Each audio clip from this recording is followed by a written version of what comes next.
બંને બહેનપણીઓ વચ્ચે સંધાયેલું મૌન તૂટે એ પહેલાં ફરી એકવાર સ્વીકૃતિનો ફોન રણક્યો. સુયશના નામની માળા જપી રહેલા મનમાં ફરી એકવાર આશા જાગી. પણ અધૂરા શ્વાસ અને ઉતાવળે પગલે સ્વીકૃતિ ફોન સુધી પહોંચી કે તરત જ એ આશા મરી પરવારી. એક તરફ સ્વીકૃતિ હજુ પણ સુયશના સ્વીકારનો પીછો કરી રહી હતી અને બીજી તરફ તેના મમ્મી તેનો પીછો કરી રહ્યા હતા. મમ્મીનું નામ વાંચતાની સાથે જ અકળાઈ ગયેલી સ્વીકૃતિએ બેડ પર પોતાના ફોનનો ઘા કર્યો. પછી એક નજર ધ્રુવીના ચહેરા સામે કરી. તીવ્ર આઘાતમાંથી રિકવર થઈ રહેલી ધ્રુવીએ કહ્યું, નોટ અગેન. ઉપાડ અને તું જ વાત કર. મંદિરના પગથિયા પર બેઠેલા કોઈ ભિખારીની જેમ હાથ જોડીને લાચાર આંખો સાથે સ્વીકૃતિએ કહ્યું, પ્લીઝ.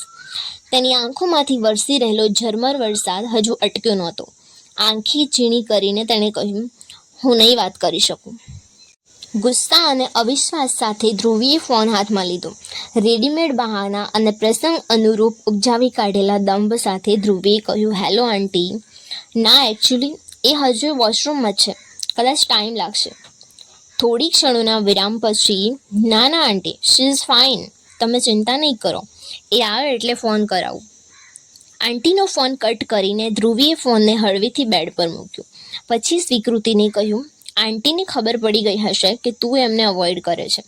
એક અનડિઝર્વિંગ છોકરા સાથે સૂવા માટે તું તારી મમ્મી સાથે.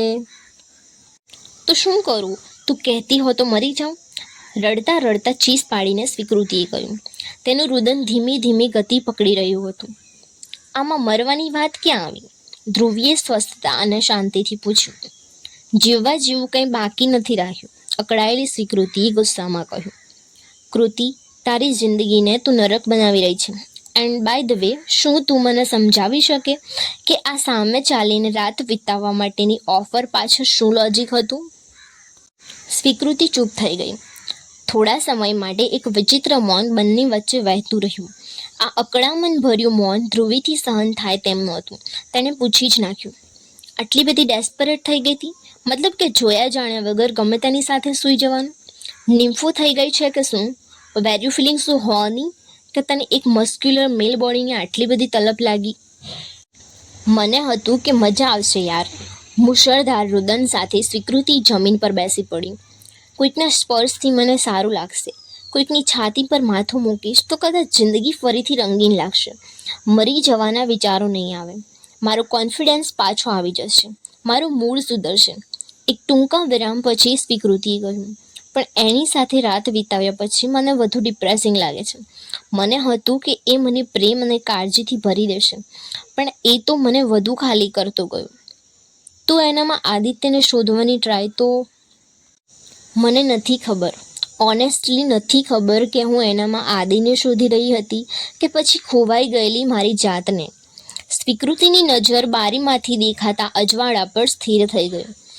મારી એ જાત જે કશાય કારણ વગર ખુશ રહેતી, એ જાત જેને કોઈ ફ્રેન્ડ, બોયફ્રેન્ડ કે કંપનીની જરૂર સુદ્ધા ન પડતી, જે એકાંતમાં ગીતો ગાતી, અરીસામાં જોઈને હસતી, મમ્મી સાથે વાતો કરતી અને સપના જોતી. સ્વીકૃતિનું વાક્ય પૂરું થતાની સાથે જ રૂમમાં સન્નાટો છવાઈ ગયો. બંને બહેનપણીઓ થોડીવાર માટે એકબીજાના ચહેરા સામે જોઈ રહી.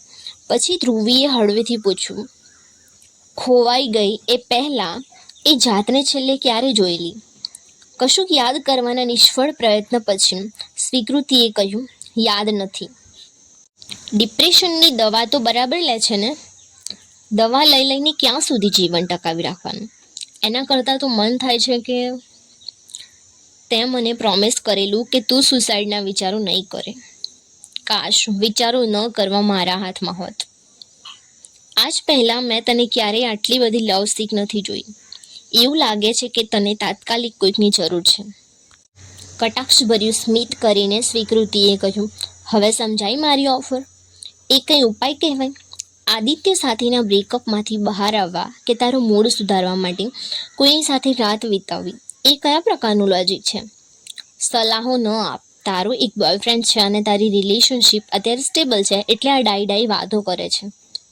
Okay then, you tell me, what next? શું કરવું છે તારે? એક ઊંડો નિસાસો નાખીને સ્વીકૃતિએ કહ્યું, I think I need boyfriend and I think you need therapist. હવે તો એ જ બાકી રહ્યું છે. મારા સાયકેટ્રિસ્ટને મારો બોયફ્રેન્ડ બનાવેલો. Don't be સાર્કેસ્ટિક Kriti. પાર્ટનર બદલવાથી જિંદગી નહીં બદલાય, એ તો એની જ રહેશે. તો તું કહે મને કે શું કરવાથી જિંદગી બદલાશે? મૂડ બદલાશે, જીવવાની મજા આવશે.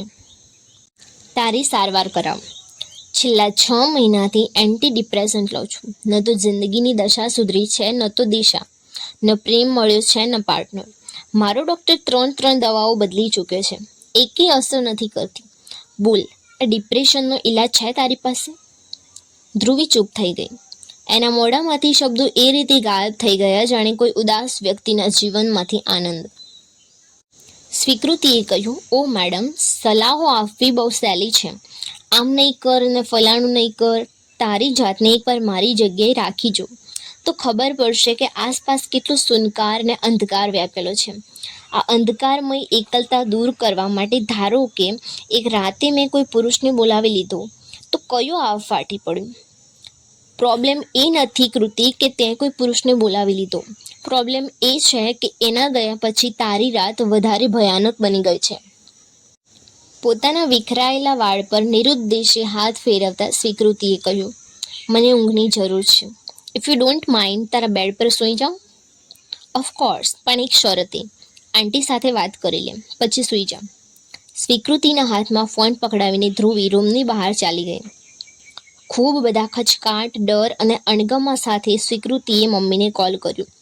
ફોન ઉપાડતાની સાથે જ સામેના છેડેથી એક ટિપિકલ અને અપેક્ષિત રિસ્પોન્સ સાંભળવા મળ્યો.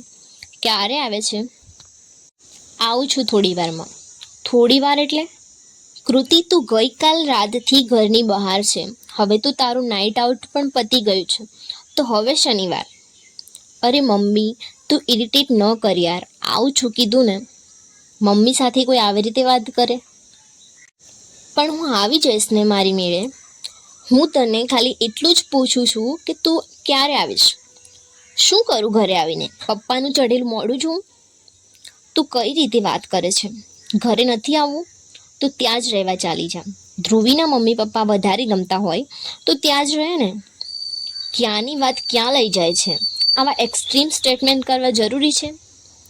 મારી એકની એક દીકરી છેલ્લા 15 કલાકથી મારાથી દૂર હોય અને હું એના ઘરે આવવાની રાહ જોતી હોઉં તો શું એ વધારે પડતું કહેવાય?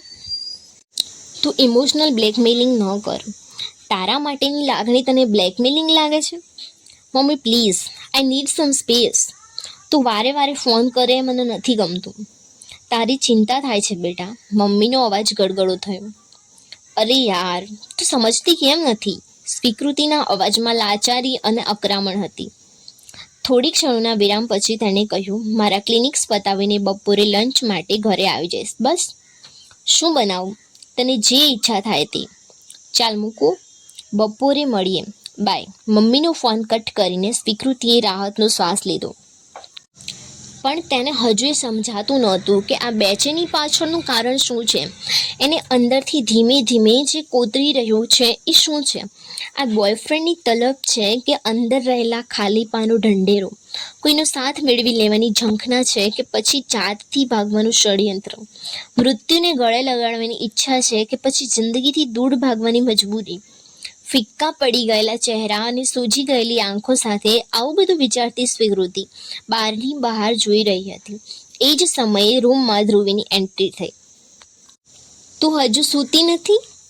ખબર નહીં યાર, ઊંઘ આવશે કે નહીં. સ્વીકૃતિના ચહેરા પર હાથ ફેરવીને ધ્રુવીએ કહ્યું, યુ નીડ સમ રેસ્ટ.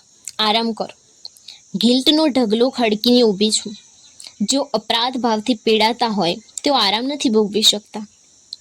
આટલી વારમાં એવું તો કયું નવું ગિલ્ટ ભેગું કરી આવી? મમ્મી આગળ જૂઠું બોલવાનું, સ્વીકૃતિએ સજળ આંખો સાથે કહ્યું.